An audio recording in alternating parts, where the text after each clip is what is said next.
Selamat datang kembali di program ini. Kami bersama Larry Johnson, mantan analis intelijen di CIA.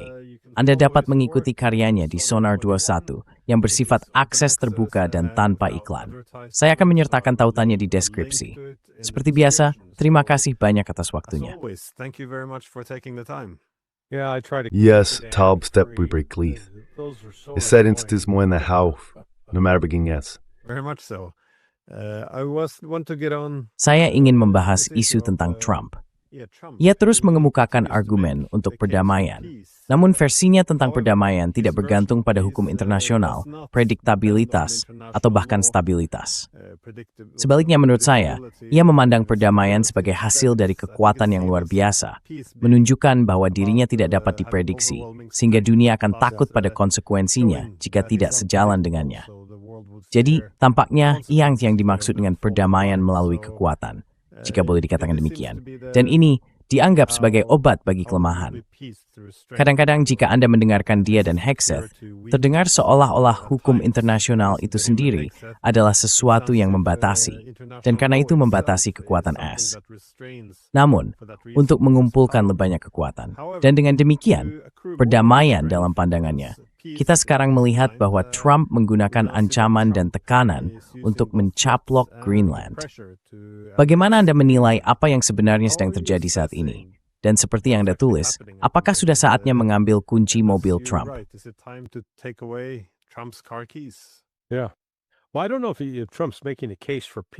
Ya. Saya tidak tahu apakah Trump sedang mengupayakan perdamaian. Tapi dia jelas sedang memberikan alasan kuat untuk memakaikannya jaket putih dengan lengan panjang yang diikat di belakang, jaket pengekang, dan membawanya ke rumah sakit jiwa. Perilakunya benar-benar aneh. Tapi yang menakutkan adalah bahwa hal itu tidak terbatas pada dirinya saja.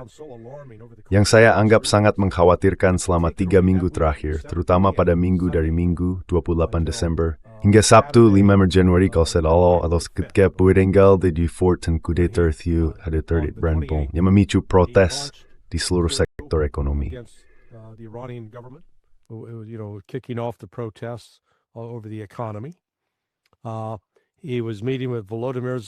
Dia sedang bertemu dengan Volodymyr Zelensky saat AS membantu Ukraina melancarkan serangan untuk membunuh Presiden Putin.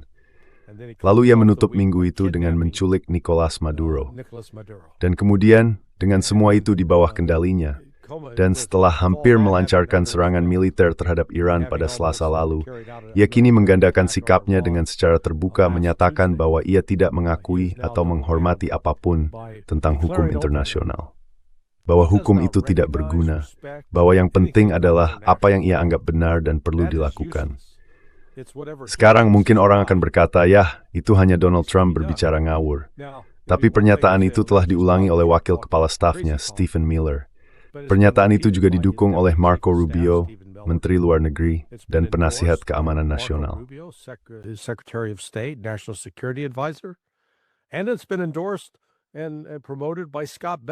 Dan hal itu telah didukung dan dipromosikan oleh Scott Bessent, Menteri Keuangan.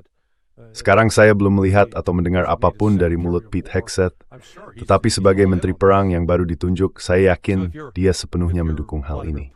Jadi jika Anda adalah Vladimir Putin, atau Xi Jinping, atau Starmer, Macron, atau Scholz, Anda akan melihat Amerika Serikat dan berkata, ada sesuatu yang sangat-sangat berbeda terjadi di sini.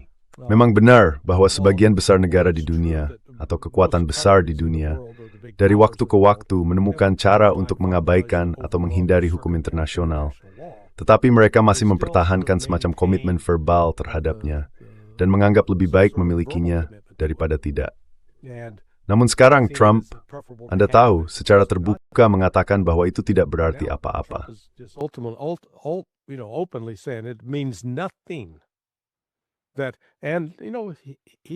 Dan, kamu tahu, dia menyesuaikan kata-katanya dengan tindakan, dengan menarik diri dari perjanjian kekuatan nuklir jarak menengah selama masa jabatan terakhirnya sebagai presiden.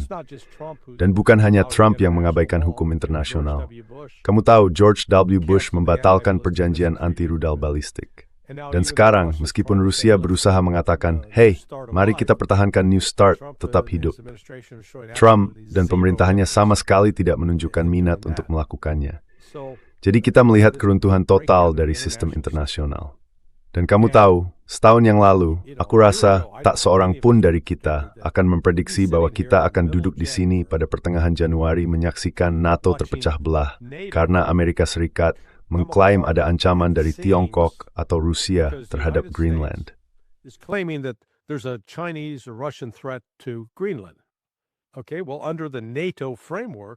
Baik, jadi di bawah kerangka NATO, jika ada ancaman seperti itu, Anda mengaktifkan pasal 5 dan membuat seluruh NATO berkata, "Ya, kami tidak akan membiarkan itu terjadi. Kami akan melindungi Greenland dari Rusia dan Tiongkok." Tapi Trump berkata, "Oh, tidak, kita tidak perlu NATO untuk melindungi Greenland. Kita akan melakukannya sendiri. Kita akan mengambilnya. Kita akan menguasai kalian. Kita akan melakukannya. Dan bahkan jika Greenland dan Denmark tidak menyukainya, terlalu buruk. Kami akan mengambilnya dari kalian dengan paksa." Dan Eropa terjebak mencoba mencari cara. Mereka ingin menentangnya, tapi mereka masih ingin Amerika Serikat. Mereka masih ingin menerima cek bulanan dari Amerika Serikat. Jadi saya mengibaratkannya secara pribadi seperti pasangan yang kasar. Satu pasangan secara fisik menyakiti, memukul yang lain. Den korban dua berbeda kornalik broth. He was set for you step talmud. Dumreda berkemas dan pergi. They stay in this toxic relationship. So that's where we are. Mereka tetap bertahan dalam hubungan yang beracun ini. Jadi disitulah kita berada. Eropa kini berada dalam hubungan yang beracun. Dan sifat kekanak-kanakan Donald Trump yang terlihat dalam surat terbarunya kepada Norwegia, pada dasarnya mengatakan, "Baiklah, kalian tidak memberiku hadiah Nobel perdamaian. Jadi aku tidak lagi berminat mendukung perdamaian. Aku akan melakukan hal-hal yang menguntungkan diriku sendiri." Nah, itu pengakuan yang luar biasa. Jadi, terus terang, saya melihat ini sebagai awal dari akhir NATO. Ini adalah akhir dari permulaan. Dan sekarang kita akan melihat NATO mulai terurai. Karena bagaimana mungkin kamu bisa terus berada dalam hubungan dengan seseorang atau negara yang begitu kasar terhadapmu? Saya tidak mengerti, dan saya ingin bertanya kepada Anda, apakah para pemimpin Eropa sudah kehilangan seluruh rasa hormat terhadap diri mereka sendiri? Have the European leaders lost all self-respect? Well, short answer I would say yes. Baik, jawaban singkatnya, saya akan mengatakannya. Inilah masalahnya, menurut saya, seiring waktu, bahwa orang Eropa membuat diri mereka begitu bergantung pada Amerika Serikat. Saya sering membuat perbandingan dengan istilah perang saudara. Karena halnya sama, begitu ada dua pihak yang bertempur, mereka selalu menjadi sangat bergantung pada pihak luar, sampai pada titik di mana mereka kehilangan kendali atas kebijakan mereka sendiri. Dalil yang sangat sering dilihat dalam sistem alizen Poga. Semakin intens konfliknya, semakin besar kemerdekaan mereka pelindungnya.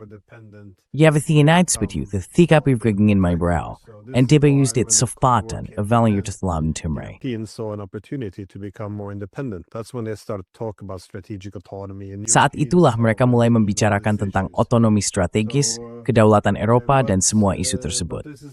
Namun inilah masalah yang kita lihat sekarang. Semua hal itu telah gagal, terutama karena perang di Ukraina. Orang-orang Eropa membuat diri mereka sangat bergantung pada AS untuk keamanan.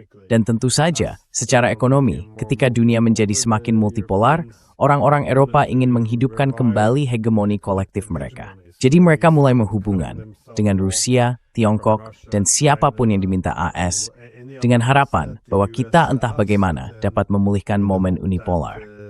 Namun pada kenyataannya, hal itu justru membuat kita semakin bergantung pada saat AS harus menyesuaikan diri dengan multipolaritas yang berkembang di tempat lain.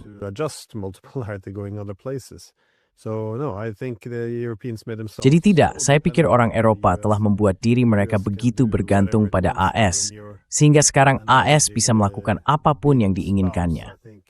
Dalam analogimu, pasangan yang dipukuli, saya pikir orang Eropa tidak punya tempat untuk pergi. Ya mereka hanya bisa kembali dan menerima lebih banyak pukulan menurut saya. Namun mengenai surat ini, hal itu benar-benar luar biasa. Maksud saya, dia menulis surat kepada Perdana Menteri Norwegia, mengatakan bahwa dia tidak lagi merasa berkewajiban untuk berpikir semata-mata tentang perdamaian. Lalu dia langsung mengaitkannya dengan ancaman untuk mencaplok Greenland. Pada dasarnya, beri saya hadiah Nobel perdamaian atau saya akan menginvasi suatu wilayah. Maksud saya, itu benar-benar luar biasa. Dan juga cukup lucu. Jika Denmark kehilangan sebagian wilayahnya, itu cara yang cukup lucu.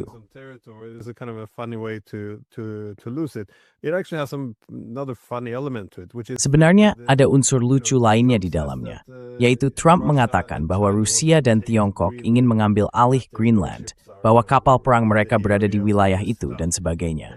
Padahal tidak demikian. Itu omong kosong. Namun, Badan Intelijen Denmark sendiri telah membuat laporan tentang hal ini dengan mengatakan bahwa Rusia mungkin akan datang untuk Greenland. Alasannya adalah mereka ingin, kamu tahu, membesar-besarkan ancaman dari Rusia agar Amerika lebih berkomitmen terhadap Eropa. Tapi mungkin mereka terlalu jauh memainkan perannya, karena sekarang Trump bisa membalikan keadaan dengan mengatakan, nah, kalian tidak mampu bertahan melawan Rusia. Jadi kami yang akan mengambilnya, karena ini terlalu penting bagi perdamaian dunia untuk ditangani Denmark. Jadi orang Denmark mungkin justru merugikan diri mereka sendiri dengan propaganda perang mereka.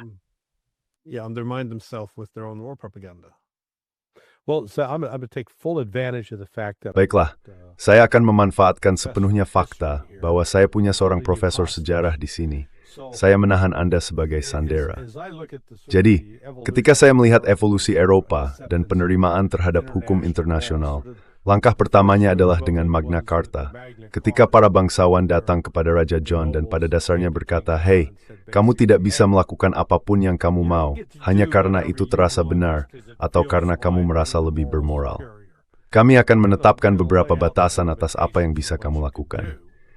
Dan seluruh Eropa kemudian mengikuti setelah itu. Apakah Anda akan menandai perjanjian Westphalia sebagai titik awal ketika sebagian besar Eropa berkata, "Baiklah, ya, kita akan bersatu di sekitar konsep hukum internasional ini"? Atau bisakah Anda menunjuk pada momen tertentu?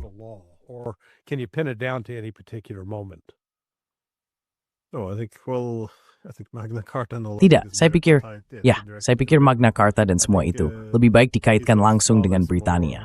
Saya rasa perdamaian Westphalia lebih berkaitan dengan pembentukan tatanan dunia modern. Karena alih-alih memiliki sistem hegemonik, perjanjian itu menetapkan atau menciptakan tatanan dunia yang didasarkan pada keseimbangan kekuatan sebagai sumber perdamaian. Selama 30 tahun itu, dari tahun 1618 hingga 1948, kita melihat bahwa tidak ada satu kekuatan Eropa pun yang mampu menegaskan dominasinya. Setiap kali tampak bahwa satu pihak mungkin menang, selalu ada semacam keseimbangan alami yang menentangnya. Jadi setelah semua pertumpahan darah itu, menjadi jelas bahwa tidak akan ada satu kekuatan dominan. Dan itulah sebabnya Eropa menerima bahwa harus ada anarki internasional, yang bukan berarti kekacauan total. Belihianju, mitas kfai thinyu, Mizar Kazik Saka Killing. That will centralize control. And essentially all states will then compete. Dan pada dasarnya, semua negara kemudian akan bersaing demi keamanan, dan perdamaian muncul dari upaya menjaga keseimbangan kekuasaan. Ini sangat berbeda dari sistem sebelumnya. Ya, namun dalam kerangka ini, dibutuhkan aturan, karena disinilah diplomasi modern mulai muncul. Inilah saatnya kita harus menetapkan beberapa aturan tentang apa yang boleh kita lakukan. Maksud saya, semua ini didasarkan pada hukum internasional. Anda melepaskan sebagian fleksibilitas kebijakan luar negeri. Jadi Anda tidak bisa begitu saja melakukan apapun yang Anda mau. Namun sebagai gantinya, Anda mendapatkan timbal balik, Anda mendapatkan prediktabilitas. Dan ya, Amerika Serikat tidak bisa begitu saja merebut Greenland jika mau. Tetapi, dengan begitu, ia tahu bahwa negara lain juga tidak bisa melakukan hal yang sama. Ya, ada sistemnya lebih stabil. Itulah sebabnya menggapai mengecam hukum internasional. Hal studio berbeda tipu woke sehingga melemahkan Amerika Serikat. Atau wasamana. It's very strange. because this entire concept of international law was Nah, supposed karena to seluruh konsep hukum internasional ini seharusnya mencegah pihak yang sangat besar, yang paling berkuasa, untuk seenaknya menyalahgunakan kekuasaan dan menindas pihak yang paling kecil. Tujuannya adalah untuk menciptakan keseimbangan, agar berbagai negara, tanpa memandang ukuran, dapat diakui sebagai berdaulat dan diperlakukan setara, setidaknya secara teori. Namun yang saya dengar dari pemerintahan Trump dan para pendukung Trump, ada seorang komedian di Amerika Serikat bernama Dave Smith yang merupakan seorang libertarian. Dan dia berdebat dengan seseorang bernama Dinesh D'Souza, yang seperti yang kita tahu adalah salah satu pendukung neokonservatif. Dan D'Souza adalah orang yang sangat cerdas. And D'Souza was D'Souza is a very smart guy. I mean, well learned from a university. Maksud saya, dia memang berpendidikan tinggi dari sudut pandang universitas. Tapi dia berargumen bahwa pada dasarnya kita bisa melakukan apapun yang kita mau terhadap Venezuela karena mereka lebih kecil dan lebih lemah. Ya, itu seperti orang dewasa yang berkata, "Hey, saya bisa mengeksploitasi anak-anak ini secara seksual, atau saya bisa menyakiti mereka secara fisik dengan cara lain karena mereka lebih kecil dan tidak bisa melawan. Lalu apa yang akan kamu lakukan?" Nah, itulah sebabnya kita memiliki hukum dan aturan yang mengatur apa yang boleh dan tidak boleh dilakukan orang dewasa terhadap anak-anak. Prinsipnya sama. Dan sekarang mereka memperluas logika itu ke dalam hubungan internasional, seperti, kamu tahu, Denmark, kecil, mungil. Denmark, small, tiny. We can take it in a day. They can't. Kita bisa mengambilnya dalam satu hari. Kamu tahu, mereka tidak bisa melawan. Jadi saya melihat hal itu dan saya berkata, apa bedanya dengan apa yang dilakukan Adolf Hitler ketika ia mengambil alih Cekoslowakia? Saya kira itu terjadi pada tahun 1938 atau 39. Itu hal yang sama. Sekarang saya tahu bahwa Alex Cranor telah banyak menulis tentang hal ini baru-baru ini. Saya belum sempat membaca seluruh serinya, tetapi dia memiliki beberapa wawasan bahwa ceritanya tak sepenuhnya seperti yang kita dengar. Namun tetap sudah intinya kali ke sini. Entah kamu punya aturan yang mengatur bagaimana negara-negara berperilaku satu sama lain, atau tidak.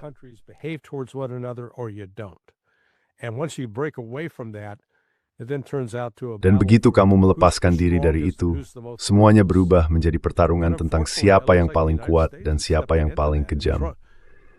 Sayangnya, tampaknya Amerika Serikat sedang melangkah ke arah itu. Kamu tahu, tidak ada orang di sekitar Trump yang berkata, "Hei, Tuan Presiden, Anda tidak bisa melakukan itu." Atau kalau Anda melakukannya, Anda akan menghancurkan NATO. Secara pribadi, saya tidak keberatan jika NATO hancur. Saya pikir itu sudah ketinggalan zaman. Sesalsit miro the Trump has bidarat bikuang gitu. And as kama waith itular has a tough time. Induat ken nilai mauke di zitimathanala, but the dumb suith itnul gurs bastards. The legitimacy of NATO make it difficult to continue. Yeah, no, I think NATO's dying as well. Ya, tidak. Saya pikir NATO juga sedang sekarat. Dan saya harus mengacungkan topi saya kepada Kolonel Douglas MacGregor, yang pada dasarnya sudah memprediksi hal itu di minggu pertama ketika Rusia menginvasi Ukraina, bahwa konsekuensinya bukanlah NATO menjadi lebih kuat, melainkan mati dengan lebih kuat. Namun terkait hukum internasional, saya pikir sampai batas tertentu, setidaknya sebagai seorang realis politik, saya cenderung berpikir bahwa bahkan hukum pun cenderung mencerminkan distribusi kekuasaan. Setelah Perang Dunia II, kita memiliki keseimbangan kekuatan dua kekuatan utama, Uni Soviet dan Amerika Serikat. Ada keseimbangan di mana mereka bisa saling menahan. Saya pikir hukum internasional seringkali mencerminkan hal tersebut. I think international law often reflects this. So the UN Charter, which came out of World War II. Jadi, Piagam PBB yang lahir dari Perang Dunia II dimaksudkan untuk memberlakukan pembatasan timbal balik pada kedua pihak. Dan pada dasarnya itulah yang dimaksud dengan Piagam PBB. Ia mengasumsikan adanya kesetaraan kedaulatan, aturan yang sama bagi kedua belah pihak. Maka seseorang akan bertanya, apa yang terjadi pada hukum internasional ketika ada sistem hegemonik? Yaitu ketika Uni Soviet runtuh dan kini hanya ada satu pusat kekuasaan. Mengapa Amerika Serikat mau menerima pembatasan terhadap dirinya sendiri ketika tidak ada pihak eksternal yang dapat membatasinya? Inilah yang dikatakan Stephen Walt pada tahun 1990-an. Ini akan menjadi tantangan utama bagi Amerika Serikat. Ada seekor gorila seberat 500 pon dan tidak ada yang dapat menahannya, sehingga ia bertindak semaunya. And no one's there to constrain it, so we'll just run wild. This was and exhaust itself and make a lot of enemies. Hal ini akan melemah dengan sendirinya dan menimbulkan banyak musuh.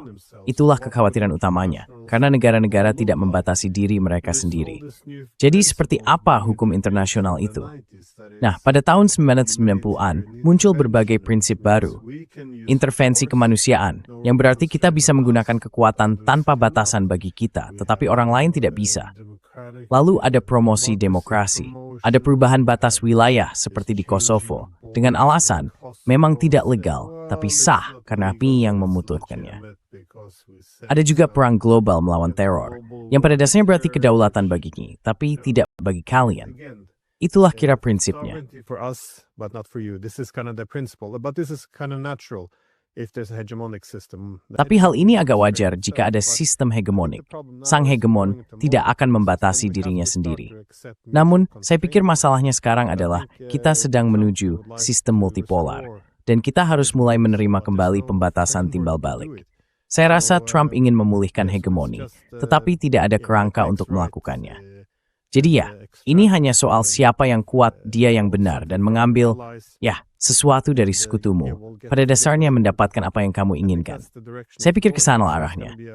Ini tidak akan hanya tentang Trump.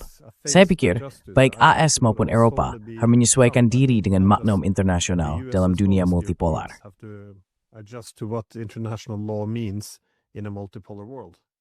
Well, follow the money. So, ikuti saja aliran uangnya.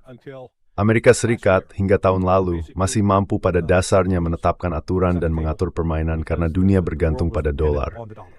Hegemoni dolar menguasai segalanya. Namun peralihan dari dolar benar-benar dimulai secara serius pada Februari dan Maret 2022 setelah sanksi terhadap Rusia dan pengusiran Rusia dari SWIFT. Jika dipikir-pikir, sebenarnya Barat justru memberi keuntungan bagi Rusia karena SWIFT dalam dunia keuangan modern setara dengan cambuk kereta kuda. Seperti mengatakan, kalau kamu mau mengendarai mobil, kamu harus punya cambuk kereta. Imagine, if you get into a car, you got to have a buggy whip. Now, the buggy whip doesn't do anything to make the car go. Sekarang, cambuk kuda itu tidak melakukan apapun untuk membuat mobil berjalan, tapi kamu tetap harus memilikinya. Dan begitulah kira-kira cara bank modern terjebak menggunakan teknologi kuno untuk mengirim pesan dan mentransfer dana. Seringkali pesan-pesan itu hilang di folder spam dan butuh 2 atau 3 hari untuk menyelesaikannya. Bagaimanapun, munculnya BRICS menyebabkan terciptanya metode pembayaran alternatif di mana kamu tidak lagi harus membeli minyak Rusia dengan dolar AS. Tiongkok akan membayar dengan yuan, dan Rusia akan menerima yuan tersebut. Namun kemudian kedua negara itu mulai membeli lebih banyak emas. Rusia khususnya adalah produsen emas utama, dan Tiongkok adalah produsen perak utama. Mereka mulai mengendalikan logam-logam ini. They began controlling these metals. We have seen Third Lotus melihat 2 bulan terakhir terjadi lonjakan besar, terutama pada perak. Kemarin sekitar pukul 2.30 pada minggu sore, perak dijual seharga $90 dan pada malam harinya sudah naik menjadi $93. Belum sempat pemulutuat list marsis vader kewaks hing kan terus naik. Dan sementara terjadi terdeklaset, alih-alih membeli lebih banyak surat utang pemerintah AS yang biasanya menjadi cara dunia membantu membiayai defisit AS, malah membeli lebih sedikit. Tidak jelas siapa yang melakukan pembelian sekarang, apakah sebenarnya The Fed, Federal Reserve yang mengambilnya sendiri, atau bagaimana. Tapi intinya dari semua ini adalah bahwa kendali AS atas ekonomi global mulai memudar. And the U.S. is faced now with, Dan sekarang Amerika Serikat menghadapi situasi di mana ketika perang di Ukraina dimulai, saya kira utang nasional AS sekitar $36 triliun. Sekarang baru saja mencapai $39 triliun. Naik 3 triliun dalam 3 atau 4 tahun. Itu tumbuh sangat-sangat cepat. dan tidak ada tanda-tanda akan melambat.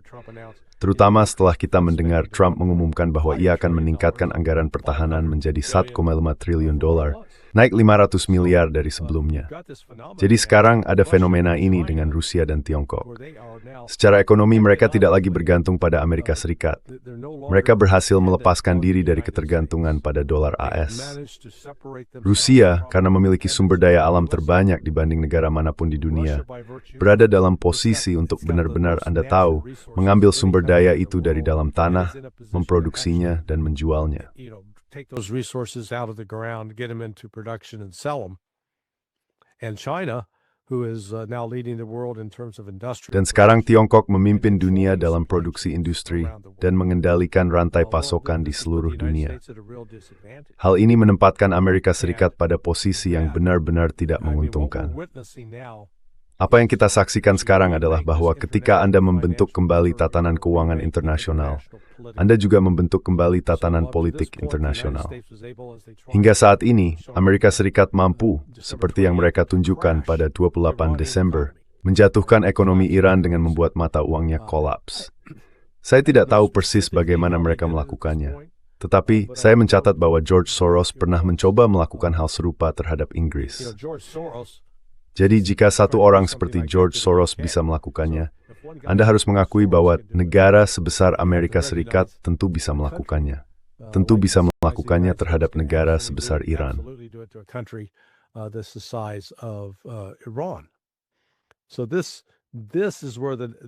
Jadi, disinilah pertempuran berikutnya sebenarnya sedang berlangsung, di pasar ekonomi. Emas berada pada titik tertinggi sepanjang masa, perak juga berada pada titik tertinggi sepanjang masa, dan tidak ada bukti bahwa negara lain bersiap untuk mengatakan sebaliknya. Faktanya, kita melihat Kanada. Kanada dulunya adalah salah satu dari 3 mitra dagang teratas Amerika Serikat. Dan sekarang, karena konflik, negara itu memperkuatnya tentang dari Amerika Serikat. Itu seperti yang kamu tahu. Meskipun Trump mengklaim bahwa mereka punya semua tarif ini dan berusaha mengendalikan negara-negara lain, publisitasnya kelar kendak segan dengan dosen tenandere yang mendasari, semua.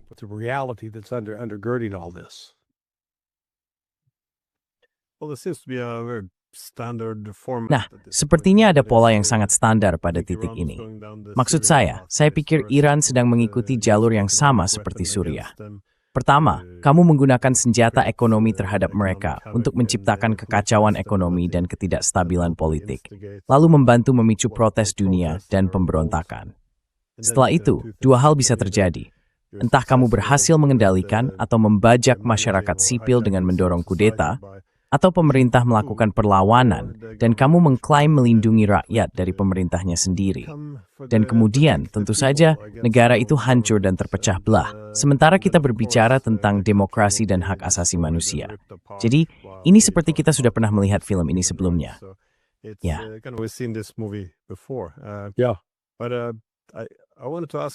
Tapi saya ingin bertanya lebih spesifik tentang Greenland. Karena, kenapa? Mengapa mengambil Greenland? Saya mengerti mengapa mereka menyingkirkan Suriah. Saya mengerti mengapa mereka ingin menyingkirkan Iran. Tapi mengapa mengambil alih Greenland? Denmark dengan Greenland dan AS sudah menjadi sekutu di NATO. Orang Denmark tidak akan keberatan dengan lebih banyak pangkalan Amerika di sana. Sekali lagi, orang Eropa mengalami sindrom Stockholm yang parah. Setelah 80 tahun menjadi bawahan, tidak ada imajinasi politik untuk apapun selain diperintah oleh Washington. Jadi, mengingat bahwa orang Eropa bersedia melakukan apapun yang dikatakan Washington, mengapa harus sejauh itu dan merebut wilayah sebenarnya ketika orang Eropa akan dengan senang hati melakukan apapun yang diperintahkan Amerika kepada mereka?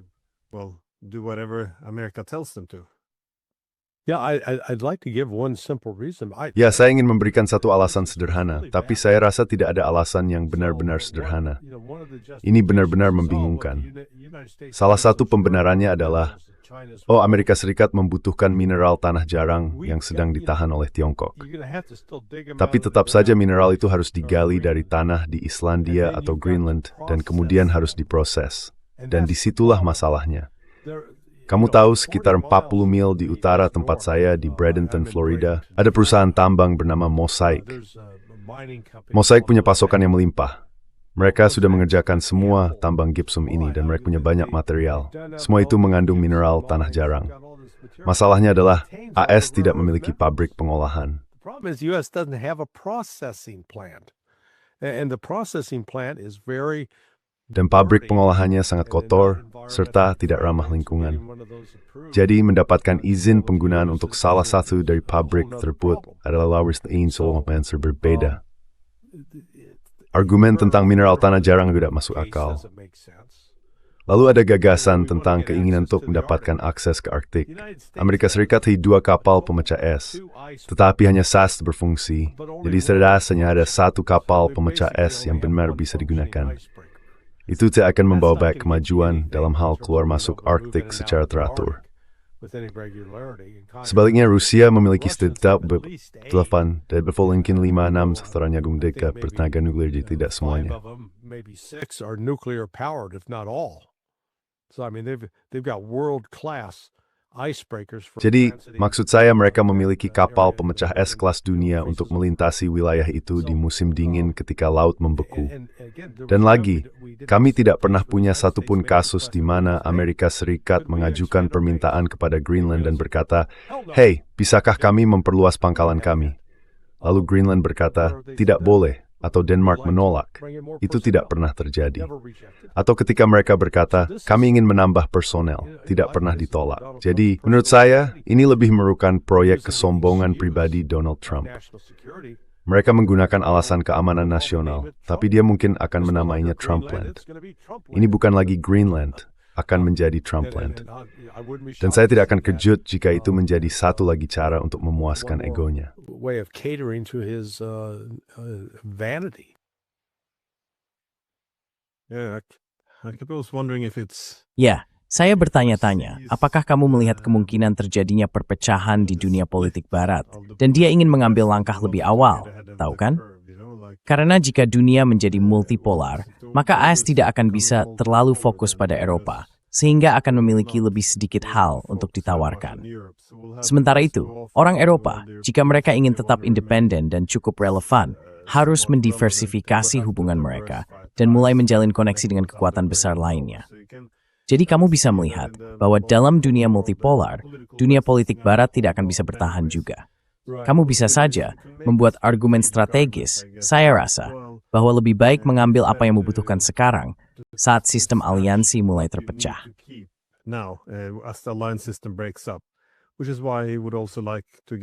Itulah sebabnya dia juga ingin memindahkan pabrik semikonduktor di Taiwan ke AS. Jika kamu berpikir sistem aliansi itu tidak akan bertahan lama. Tapi aku juga berpikir ada unsur narsisisme yang kuat di sana. Juga kebenciannya secara pribadi terhadap Uni Eropa. Dia menyebut mereka, kamu tahu, lebih buruk daripada Tiongkok. Ya, hal itu juga menunjukkan bahwa jika harus meminta izin kepada orang Eropa untuk menempatkan pasukan AS di Greenland, atau jika chef Supreme Hellingsgård Dam Brodal, it's stek your brosen nis rogstring, it's chat twist mitterizen into you. Merasa tidak hal ketika perbedaiannya. Yeah. No, I don't think we can Ya. underestimate that. Tidak, saya rasa kita sama sekali tidak bisa meremehkan hal itu sebagai salah satu motivasi utama di balik ini. Semua ini, kamu tahu, seperti lihat betapa terobsesinya dia dengan saya telah menghentikan 8 perang, padahal sebenarnya tidak. Dan saya butuh hadiah Nobel perdamaian. Kamu tahu, surat yang kamu sebutkan tadi kepada Wakil Menteri Luar Negeri Norwegia. Apakah itu Wakil Menteri Luar Negeri Norwegia? Tidak, Perdana Menteri. Oh, Perdana Menteri. Dan kamu tahu betapa girangnya dia ketika Machado memberinya Nobel. Kamu tahu, medali itu. Oh, dan rasanya seperti sungguh. Maksud saya pernah bermain di tim olahraga dan mendapatkan medali atau piala bagi saya bukan hal besar. Saya tidak tidur di malam hari sambil berkata, ya Tuhan, saya harus mendapatkan piala atau penghargaan ini. And I don't go to sleep at night saying, "Oh my God, I got to get this trophy or this award." He apparently does. Which Dia tampaknya memang begitu. Yang sekali lagi, itu tidak normal. Itu bukan perilaku yang normal. Dan sebagian dari apa yang saya lihat terjadi adalah kita memiliki begitu banyak pemimpin dunia. Dan saya akan terus terang memasukkan Vladimir Putin juga di dalamnya, yang memungkinkan orang ini bertindak demikian. Saya pikir posisi Rusia seharusnya sudah jelas sekarang. Dan Putin pada dasarnya mengatakan hal itu minggu lalu ketika ia berbicara kepada kedua duta besar. Tanpa menyebut Amerika Serikat secara langsung, ia mengatakan bahwa Anda tidak bisa memiliki sistem di mana Anda mengabaikan hukum internasional dan membuat hukum sendiri. Tetapi sebagian dari itu adalah kami mengatakan kepada Witkoff dan Kushner, "Hai, kami akan berurusan secara ketat berdasarkan hukum internasional." We're going to deal strictly with international law. I need a commitment from you that the United States is going to follow that. And if not, Kami membutuhkan komitmen dari Anda bahwa Amerika Serikat akan mematuhi hal itu. Jika tidak, maka tidak ada lagi yang perlu dibicarakan. Mulailah mengisolasi Amerika Serikat melalui upaya bersama antara Tiongkok, India, dan Rusia, serta bekerja sama dengan negara-negara lain untuk berhenti menggunakan dolar AS. Hanya itu satu-satunya cara. Uang, Anda tahu, Anda tidak ingin terlibat dalam perang fisik, perang tembak-menembak. Tetapi demi Tuhan, Anda bisa melumpuhkan Amerika Serikat secara finansial, sehingga negara itu harus mundur dan meninjau kembali pendekatannya. Maksud saya benar-benar khawatir dengan apa yang dikatakan Trump, dan dia didukung oleh seluruh kelompok penjilat. Dan jika hal ini tidak dihentikan, ini akan mengarah pada perang dunia, perang global. Saya tidak melihat bagaimana hal itu bisa dihindari. a global war. I don't see how that's avoidable.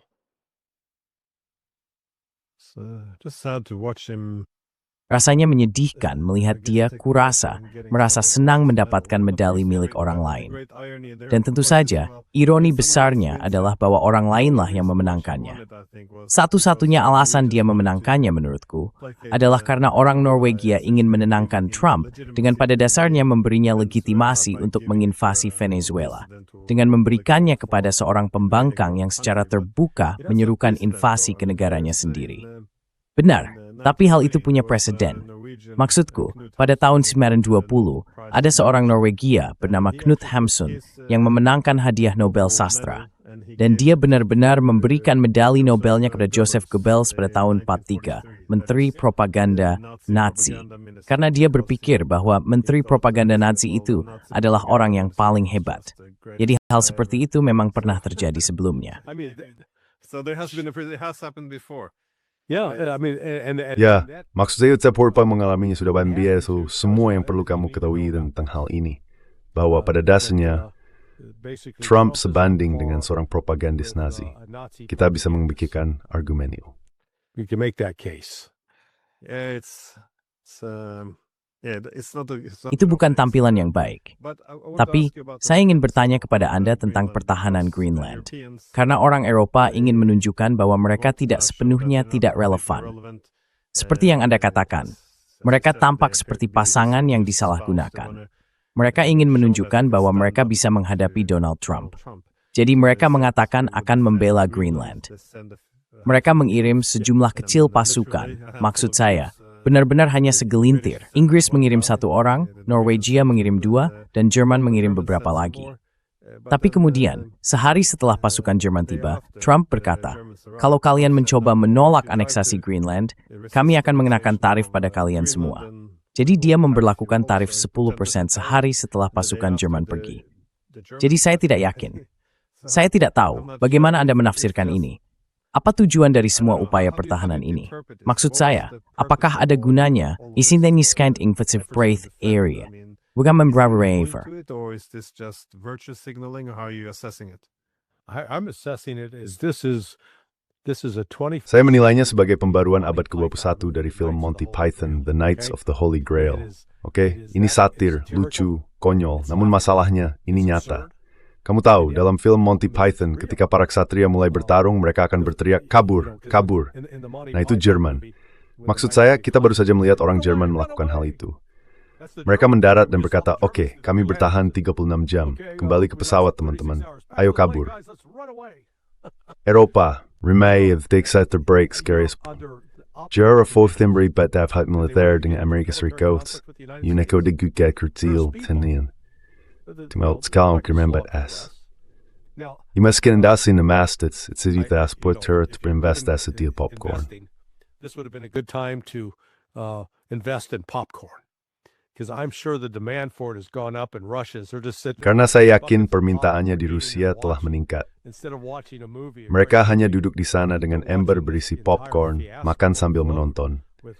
Alih-alih menonton film hebat, mereka menyaksikan seluruh kekacauan ini terungkap. Eropa berusaha mencari tahu apakah kita mendukung atau menentang pengambil alihan wilayah secara sepihak.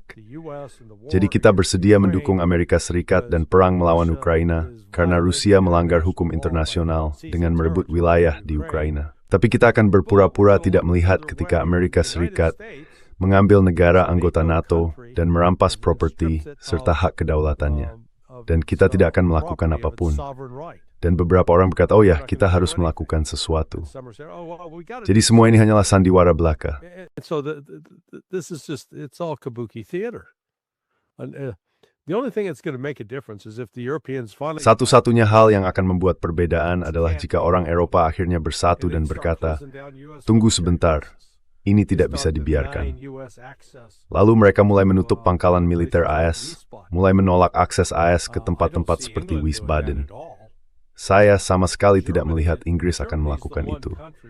Jerman adalah satu-satunya negara yang benar-benar bisa membalikkan keadaan.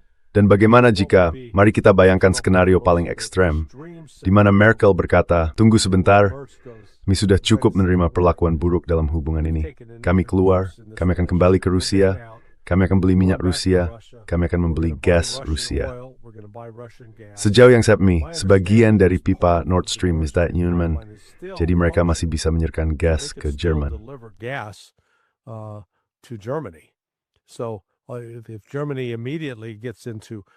Jika Jerman segera mulai membayar untuk gas alam dan minyak yang lebih murah, maka mereka berada dalam posisi di mana mereka bisa menghentikan kemerosotan ekonomi yang sudah berlangsung. Hal itu mungkin akan menarik perhatian AS pada saat itu. Namun, mengenal Trump, dia akan begitu marah dengan keberanian Jerman sehingga dia akan bersikap semakin keras. Pada titik itu, Anda akan melihat NATO mulai terpecah. Tidak ada lagi persatuan yang selama ini banyak dibicarakan, tetapi sebenarnya tidak pernah benar-benar ada. Bersamaan dengan itu, saya pikir Anda akan melihat percepatan serangan Rusia terhadap Ukraina.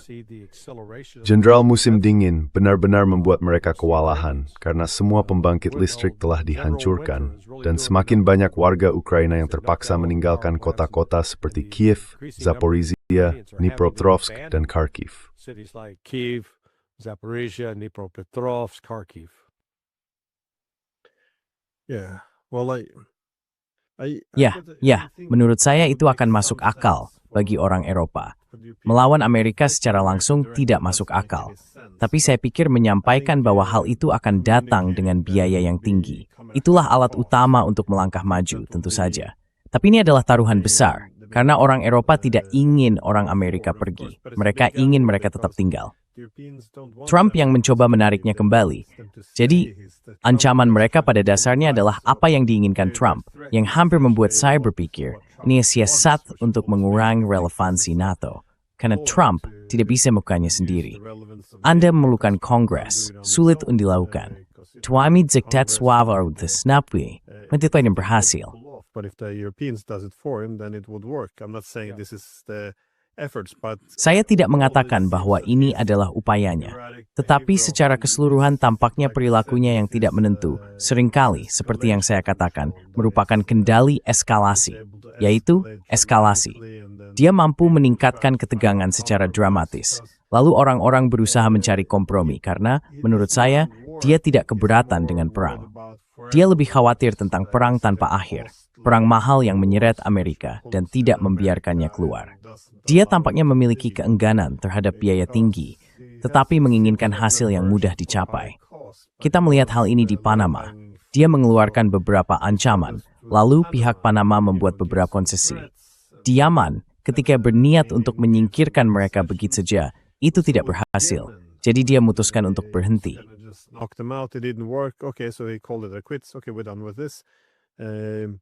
Oke, kita sudah selesai dengan ini. Di Venezuela juga, tinggal masuk, menculik presidennya, membunuh banyak orang, lalu selesai.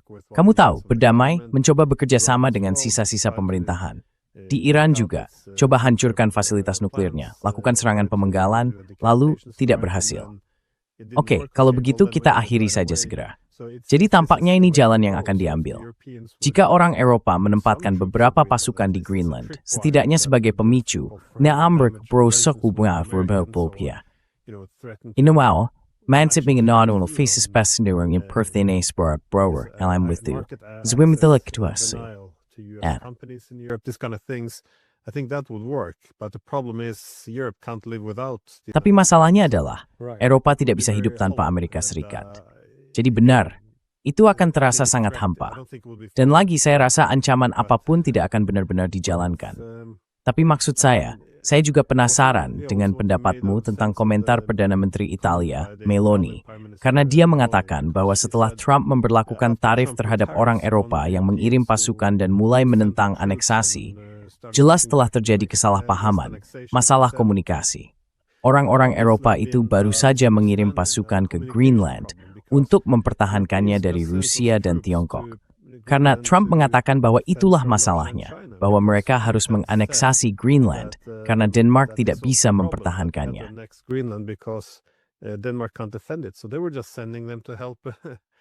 Jadi mereka hanya mengirim mereka untuk membantu Tiongkok untuk melakukan hal seperti Trump, tahu kan?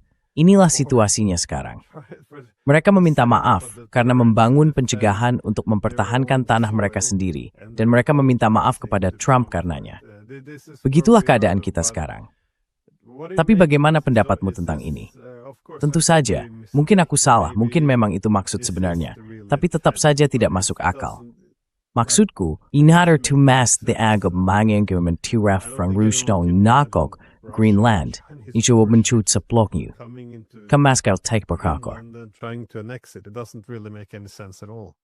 Yeah, no, this is called putting lipstick on a pig. Ya tidak, ini disebut menghias babi dengan lipstick, mencoba membuat babi itu terlihat cantik, atau kamu tahu, mendandani agar tampak seperti seorang bintang, seperti Marilyn Monroe di masa lalu. Apa adanya, saya harus menilai berdasarkan apa yang saya lihat. Dan gagasan bahwa Trump terlibat dalam semacam permainan catur 3 dimensi yang canggih, namun komentarnya begitu kasar, begitu menghina, atau begitu mengancam, maksud saya, semuanya masuk ke salah satu dari 3 kategori itu. Bahwa dia tidak melakukan sesuatu dengan cara yang membantu orang lain menjaga muka. Dia tidak mau, kalau boleh dibilang, mengambil jalan yang lebih terhormat dan memberi orang lain strategi keluar.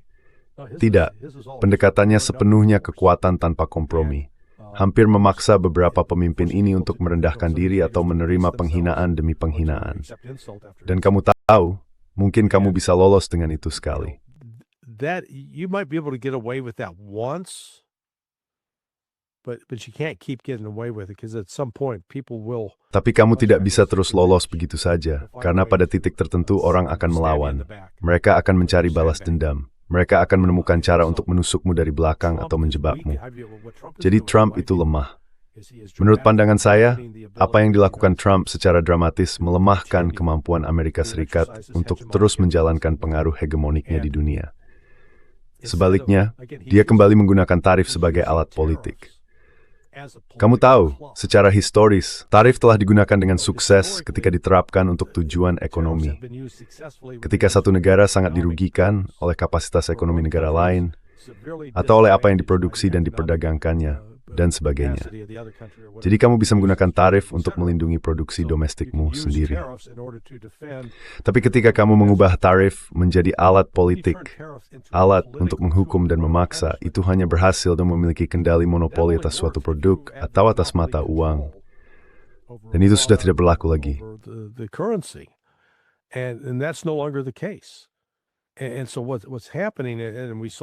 Jadi, yang terjadi, dan kita melihatnya lagi, saya menyinggungnya dengan Kanada, adalah bahwa Kanada mulai mengatakan bahwa mereka telah menerima perlakuan buruk ini.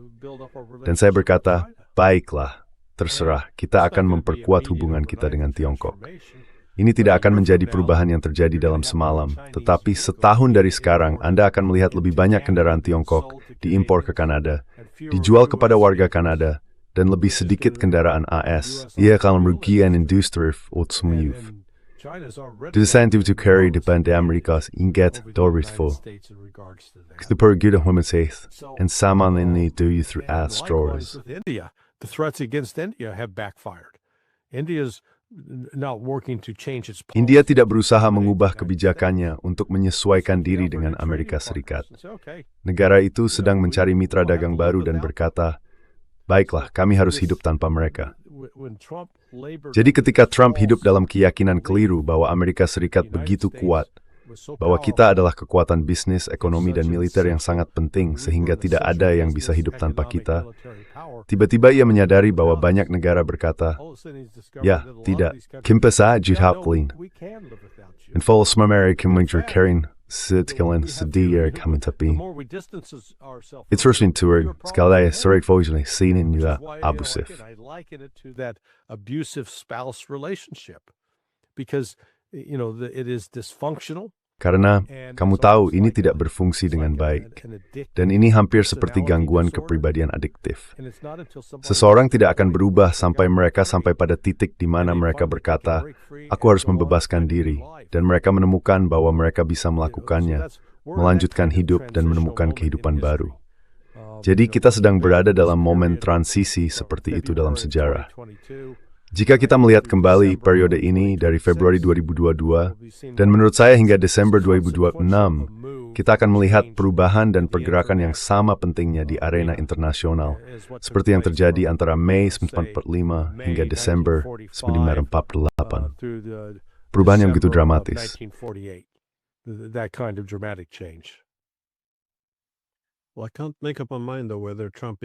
Ya, aku belum bisa memutuskan apakah Trump benar-benar tidak stabil atau hanya berpura-pura saja. Tapi menurutku, itu tidak terlalu penting. Karena seperti yang kamu bilang, bagaimanapun juga, dia sudah tidak bisa dipercaya lagi. Dan ya, kalau ternyata dia hanya berpura-pura, aku jadi penasaran apakah dia mengikuti pendekatan orang gila ala Richard Nixon. Maksudnya, kalau kamu bertindak tidak rasional dan ekstrem, kamu bisa meningkatkan ketegangan dan sekaligus mengendalikannya. Kamu bisa memberi tekanan besar pada pihak lain, tapi juga bisa menurunkannya, karena tidak ada yang mau berhadapan dengan orang yang tampak gila. Jadi, dengan bersikap tak terduga, menaiki tangga eskalasi, dan pada dasarnya memaksa pihak lain untuk mundur dan berkompromi, karena mereka takut akan akibat buruk dari seseorang yang tampak tidak stabil.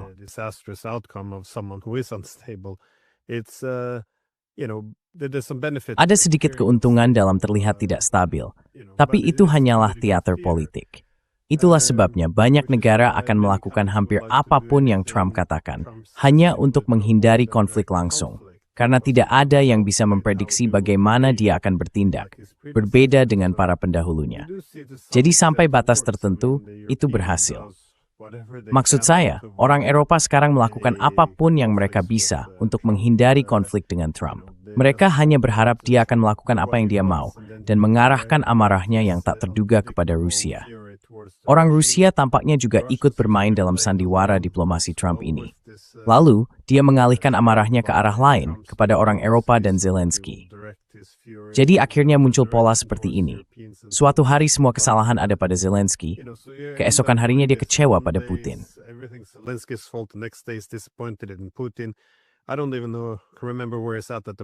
Aku bahkan tidak ingat dia sedang di mana sekarang, tapi menurutku itu tidak penting. Dia hanya melompat ke sana kemari. Maksudku adalah, apakah itu ketidakstabilan yang nyata atau tidak, pada akhirnya tidak ada yang akan mempercayaimu. Jadi menurutku, orang Rusia sudah mengambil keputusan mereka. Tidak peduli dokumen apa yang mereka tanda tangani, besok akan ada kesepakatan baru lagi. Jadi menurutku itu strategi yang cacat. Itu juga tidak terlalu berhasil di masa Nixon. Tapi izinkan aku mengajukan satu pertanyaan terakhir. Karena kamu mulai membicarakan sisi ekonomi dari semuanya. Dengan dia yang begitu saja memberlakukan tarif terhadap orang Eropa, sekarang mereka mengatakan mungkin akan membalas dengan tarif senilai $93 miliar terhadap Amerika Serikat. Mungkin mereka tidak akan benar-benar melakukannya, tapi bagaimanapun juga, tarif dari AS saja, apakah ini bisa memicu krisis keuangan? Apakah itu financial crisis? Do you see this as likely? Yeah, actually I do. I think Ya, sebenarnya, iya. Tadi malam saya menemukan sebuah video YouTube berjudul Metals and Markets. Analisnya, saya rasa itu analis yang dibuat oleh AI, jadi bukan orang sungguhan, memiliki penyampaian yang sangat lancar, profesional, dan koheren yang menunjukkan bahwa itu berasal dari naskah tertulis. Menurut saya sekarang, kemungkinan besar naskah itu ditulis oleh pihak Tiongkok. Mereka mengatakan bahwa karena tarif yang diberlakukan Trump, hal itu menciptakan mertitisasi yang besar, terutama dengan perak. Rimbuisinnya Karen Gates, Al Fernanda Kizamnanyu dan ada komedi di Timberin, itu gedusor, pokor 19 ikila labon. Sunday afternoon at 2:30 p.m. Eastern Time. Waktu bagian timur, dan harga perak di pasar spot sekitar $9. Orang itu bilang harganya bisa turun sedikit, tapi dalam 8 jam angka itu naik menjadi $5, naik $4. Saya belum melihatnya hari ini, tapi kalau masih terus naik, berarti ada masalah dengan perak. Permintaannya tidak seimbang, dan Tiongkok sudah memberlakukan batasan ekspor perak. Mereka membatasinya. Jadi saya pikir semakin sedikit negara yang membeli surat utang AS. Dulu, Amerika Serikat with a very prior per year dengan menjual non AS ke negara people. By selling U.S. debt to foreign countries, and these foreign countries would buy it up because they thought, dan negara-negara asing itu akan membelinya karena mereka berpikir, Amerika Serikat adalah tempat yang aman. Mereka akan selalu membayar utangnya. Sekarang kamu melihat arah pergerakannya berbalik. Kamu melihat Rusia, Tiongkok, India, terutama ketiganya membeli lebih banyak logam mulia untuk cadangan mereka sendiri. Begitu juga sejumlah negara lainnya. Semua ini mengirimkan sinyal bahwa ada krisis keuangan yang mengintai di Cakrawala. Dan kamu tahu, stemmigelam benizap geologi film testepen iftumal tertentu. Meditaib se Donald Trump gie. Itu berseni ke apakah kriker yang diperankan Mel Gibson dalam Lethal Weapon gila. Played in the movie Lethal Weapon, whether he was crazy. And, you saw him at various points where he would act crazy. Dan kamu tahu, kamu melihatnya di berbagai kesempatan ketika dia bertingkah gila. Lalu ketika tidak ada orang di sekitarnya, dia bersiap untuk menaruh pistol di mulutnya untuk bunuh diri. Jadi dia bukan tipe orang yang bisa disebut stabil. Dan menurut saya, itulah yang kita lihat pada Trump. Lihat, kita punya bukti yang kembali ke masa jabatan pertamanya di Washington pada tahun 2017. Dia berulang kali menusing dia bahwa benar gagal dalam hal memilih Ken Carroll untuk dimasuk ke pemerintahannya, atau hampir sepenuhnya gagal. Dia punya kebiasaan memilih orang yang salah, atau memilih orang yang justru bekerja untuk merongrongnya, atau orang yang hekten. People that are not competent. And we saw that whether, when he put Gina Haspel in charge. Dan kita melihat hal itu, kamu tahu, dia menempatkan Gina Haspel sebagai kepala CIA dan Christopher Wray sebagai FBI. Kamu tahu, kita sudah melihatnya sekarang berbicara tentang menempatkan Pete Hegseth dan mengubahnya menjadi Departemen Perang. Sekali lagi, saya menempatkan diri saya dalam posisi, jika saya seorang analis intelijen Rusia atau intelijen Tiongkok, dan saya harus membuat penilaian untuk Presiden Putin atau Presiden Xi tentang seperti apa sosok Donald Trump itu. Apakah dia bisa dipercaya? Apakah dia bersedia membuat kesepakatan dan menepatinya? Apakah tujuan akhirnya hanya memperindah citranya, menempelkan namanya pada segala hal, agar terlihat seperti pemenang? Atau apakah dia sebenarnya makhluk yang bergantung pada dalam bayangan yang berniat menghancurkan Rusia dan atau Tiongkok? Dan kamu tahu, pendapat pribadi saya harus memilih yang terakhir. Saya pikir Trump telah menjadi alat yang nyaman. I think Trump has become a convenient tool. He's not setting the agenda. He's not running. Dia bukan yang menentukan agenda. Dia bukan yang mengatur papan catur. Tapi dia jelas mendukung upaya ini untuk melemahkan Tiongkok dan Rusia. Karena ada pihak-pihak yang memegang kendali yang masih percaya bahwa keduanya merupakan ancaman utama yang harus dihentikan. Bukan mencari cara bagaimana kita bisa bekerja sama dengan Rusia dan Tiongkok untuk membuat semua negara menjadi makmur. Bagaimana kita bisa bekerja sama dengan Rusia dan Tiongkok agar kita tidak perlu memiliki anggaran pertahanan sebesar $1,5 triliun. Bagaimana kita bisa bekerja sama dengan Rusia dan Tiongkok untuk mendorong dan membangun infrastruktur di negara-negara di seluruh dunia. Sikap seperti itu tidak ada di Barat. Lebih seperti, kami menang, kalian kalah. Ini permainan dengan hasil nol. Dan selama mentalitas itu terus berkuasa, siapapun yang menjabat, Amerika Serikat dalam jebakan and haju bisri dari dengan bisa keluar ini. The United States is in a trap that I don't think we're going to get out of. Yeah, well, I think that's another adjustment to the Ya, saya pikir adalah penyesuaian lain terhadap masalah hegemoni, menuju multipolaritas. Dalam sistem hegemonik, Anda tidak perlu mempertimbangkan keamanan pihak lain. Anda hanya perlu Muhammad cukup kuat sehingga tidak masalah apa mereka merasa terancam atau tidak. Mereka hanya perlu menyesuaikan diri dengan realitas baru. Benar. Dalam dunia multipolar, Anda memang harus, dan ini kembali ke perdamaian Westphalia. Jika Anda menginginkan keamanan bagi diri sendiri, Anda juga harus memastikan bahwa Anda tidak mengancam keamanan pihak lain. Saya pikir ini akan menjadi penyesuaian yang sulit dilakukan. Sementara itu, saya pikir pergeseran utama ini juga terjadi, yang Anda katakan, di bidang ekonomi. Fakta bakal melonjak saat ini. Saya pikir itu karena hindi gudhot yang meningkat dalam industri manufaktur oleh Tiongkok. because it's being used actually in manufacturing by the Chinese. So it's there's more demand. Jadi there. permintaan lebih besar daripada But, pasokan. keep in mind that Tapi only perlu back in diingat, September, pada bulan September lalu, hit about harga $4. perak sempat mencapai Now sekitar it's up to $40. 95. Sekarang sudah di angka Similar $95. and then Jadi, just inilah last month sejarah it's, perak taking pada off. dasarnya. And it's Dalam not beberapa going bulan down, so terakhir, harganya melonjak dan tidak menunjukkan tanda-tanda turun. Dengan semua perang yang terjadi di berbagai belahan dunia, saya pikir dalam beberapa bulan ke depan, hal ini akan disertai dengan krisis keuangan besar. Dan menghadap Akmenur Freebrooks besar pasti dalam kekacauan ini, membuatnya sangat sulit dikendalikan. Jadi, terima kasih Simsa dan kunjungi Sonar 212. Ya, saya akan ada optimis itu. Ya, sejauh ini tahun ini cukup berat, obodiknya hampir seminggu. all the first almost 3 weeks of it. So Yeah. it's Yeah, Eurus embrace that ball, dit with its smack, and Thigo on kind of board, the tali to. Stop the ride, I want to get off. yeah. It is. Itu aneh. Seperti yang kamu bilang, jika seseorang memberitahumu beberapa tahun lalu bahwa Kia akan berada di posisi ini, itu akan terdengar sedikit seperti fiksi ilmiah. A bit like science fiction, but Well, I'll make a Saya akan buat sebuah prediksi. Dat zien F, the software, Swifru terkait like muling he darrol, reden free kon combine the jupong ni re-effort, dat kan we have perforce dengan Amerika Serikat. relationships with the United States. well, I think. Ya, saya pikir jika mereka menginginkan lebih banyak kemandirian, mereka harus mengurangi ketergantungan pada AS. Itu berarti berdagang secara ekonomi dengan pihak lain, mendapatkan energi dari Rusia.